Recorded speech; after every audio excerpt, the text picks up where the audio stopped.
قوم لوط کا تذکرہ ہے. دیکھو کتنی بدبخت قوم ہے یہ. اور تبلیغ کا ایک طریقہ بتایا گیا کہ تبلیغ کیسے کی جائے. انہوں نے یہ نہیں کہا یا قوم، یا اس طریقے سے نہیں کہا ان ربی نہاکم ان ہذہ الفعلۃ القذرہ، کہ میرے رب نے تمہیں اس گندے کام سے منع کیا ہے. یہ نہیں کہا انہوں نے، بلکہ یہ کہا وَلُوطًا إِذْ قَالَ لِقَوْمِهِ أَتَأْتُونَ الْفَاحِشَةَ مَا سَبَقَكُمْ بِهَا مِنْ أَحَدٍ مِنَ الْعَالَمِينَ. تم ایسی گندی حرکت کر رہے ہو، یہ گندی حرکت تم سے پہلے کسی نے نہیں کیا. یہ ہے تبلیغ کا انداز. یعنی یہ جو کر رہے ہو خلاف فطرت ہے، یہ خلاف فطرت ہے یہ. اس لیے کہ اچھا ان کو کہا گیا یہ جاہل ہیں، اس پر کچھ بحث کرنے کی ضرورت بھی نہیں پڑی. عجیب لوگ تھے. وَلُوطًا إِذْ قَالَ لِقَوْمِهِ أَتَأْتُونَ الْفَاحِشَةَ، یہ تمہاری حرکت اتنی گندی ہے کہ اس سے پہلے کسی نے یہ حرکت نہیں کی ہے، یہ کہا گیا. قوم نے کیا کہا؟ وَمَا كَانَ جَوَابَ قَوْمِهِ إِلَّا أَنْ قَالُوا أَخْرِجُوهُمْ مِنْ قَرْيَتِكُمْ، انہیں اپنے گاؤں سے نکال دو. إِنَّهُمْ أُنَاسٌ يَتَطَهَّرُونَ، یہ بڑے پاک لوگ ہیں. انہوں نے یہ کہا قالوا علی سبیل السخریہ، مذاق کے طور پر کہا، علی سبیل الاستہزاء، یا انہوں نے حقیقت میں کہا. اس لیے نقطہ یہ معلوم ہوا آدمی برائی کرتا جائے کرتا جائے کرتا جائے، ایک مقام پر ایسا پہنچے گا کہ برائی شر عین خیر نظر آنے لگتی.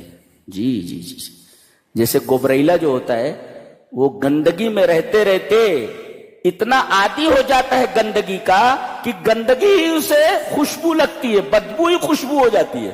اگر اس کو گندگی سے نکال لیا جائے تو مر جائے گا. لہذا گناہوں سے دور رہو، اس لیے کہ گناہوں میں جتنا آگے بڑھتے جاؤ گے کہ ایسا نہ ہو کہ مزاج بن جائے کہ گناہ ہی اچھا لگنے لگے بالمقابل خیر کے، اچھائی کے. اللہ یہ بتایا گیا یہاں پہ. اللہ بڑے پاک ہیں یہ لوگ. تنزن کہا یا حقیقتاً کہا. فَأَنْجَيْنَاهُ وَأَهْلَهُ إِلَّا امْرَأَتَهُ كَانَتْ مِنَ الْغَابِرِينَ، ان کو نجات دے دیا ہم نے اور ان کے اہل و عیال کو سوائے ان کی بیوی کے. إِنَّ امْرَأَتَهُ كَانَتْ خَائِنَةً، خائنہ تھی وہ، خیانت کرنے والی. اللہ نے فرمایا فَخَانَتَاهُمَا، لوط اور نوح دونوں کی بیویاں خائنہ تھی. خائنہ لا خیانت الفراش، نبی کی بیوی زانیہ نہیں ہوتی. یہ خیانت کیا تھی؟ جب بھی کوئی باہر کے لوگ، اجنبی لوگ ان کے شہر میں آتے تو یہ جا کر کے عورت حضرت لوط کی بیوی لوگوں کو بتا دیتی کہ تمہارے شکار آئے ہوئے ہیں. جی اس لیے کہ وہ عورتوں سے کوئی دلچسپی نہیں رکھتے تھے. جی جی مرد آئے ہوئے ہیں تمہارے شکار، یہ خبر دے دیتی تھی. یہ خیانت ہے، یہ اپنے شوہر سے خیانت ہے، اس طریقے کی خیانت ہے. اللہ تبارک و تعالیٰ نے اسے گزرے لوگوں میں سے بنا دیا. یعنی جیسے ان کے اوپر عذاب آئے، یہ عذاب سے بچ نہیں سکی. پتہ یہ چلا کہ نسبتیں کام نہیں آتی. یہ پیغمبر کی بیوی ہے، پیغمبر کی بیوی ہونے کی وجہ سے یہ بچی نہیں، یہ پیغمبر کی بیوی ہے. لہذا نام و نسب یہ کسی کام نہیں آتے. انتساب بزرگوں کی طرف کسی کام کا نہیں ہے اگر آپ کے پاس اپنا اچھا عمل نہیں ہے. دیکھیے پیغمبر سے زیادہ کون معزز ہوتا ہے، اور میاں اور بیوی کے درمیان جو رشتہ ہوتا ہے میرا خیال ہے کہ اتنا لطیف رشتہ اور کوئی رشتہ نہیں ہوتا.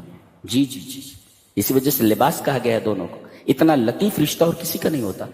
اس کے باوجود اتنا گہرا رشتہ ہونے کے باوجود ایک بیوی کا ایک شوہر سے پیغمبر اسے بچا نہیں سکا. جی فانجینا ہوا. اسی وجہ سے یہ بھی نقطہ معلوم ہوا کہ جب پیغمبر اپنی بیوی کو عذاب سے نہیں بچا سکا تو اگر تم شرک اور کفر لے کر کے گئے ہو تو تمہارے بزرگ تمہیں قیامت کے دن جہنم سے کیسے بچا سکتے ہیں.